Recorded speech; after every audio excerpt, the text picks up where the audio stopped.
When the drought began, I thought it would pass.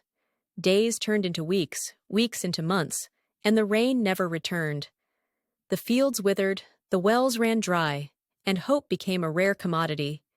Each morning, I awoke to the cries of my son, his hollow cheeks and frail body a reminder of my helplessness.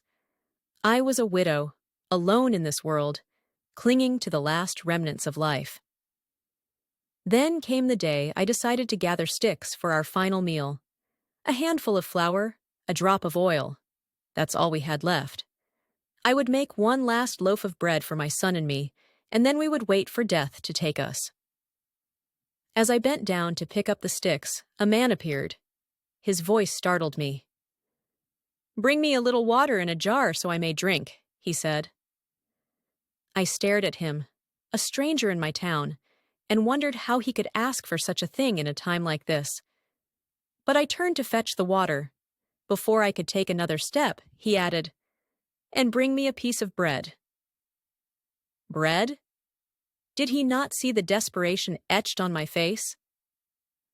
"As surely as the Lord your God lives," I replied, "I have no bread, only a handful of flour in a jar and a little oil in a jug.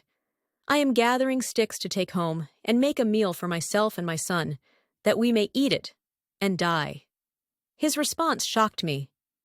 "Do not be afraid," he said. "Go home and do as you have said. But first, make a small loaf of bread for me, and then make something for yourself and your son. For this is what the Lord, the God of Israel, says: the jar of flour will not be used up, and the jug of oil will not run dry until the day the Lord sends rain on the land." Do not be afraid. His words lingered. Was it madness to trust him? Perhaps. But what did I have to lose? With trembling hands, I prepared the bread and gave it to him first. And then, the miracle began.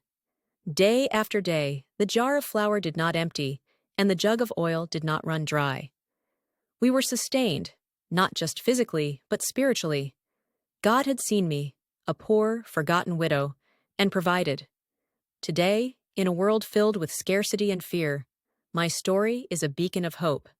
Trusting God when it seems foolish, sharing when you have little, and stepping forward in faith can lead to the miraculous.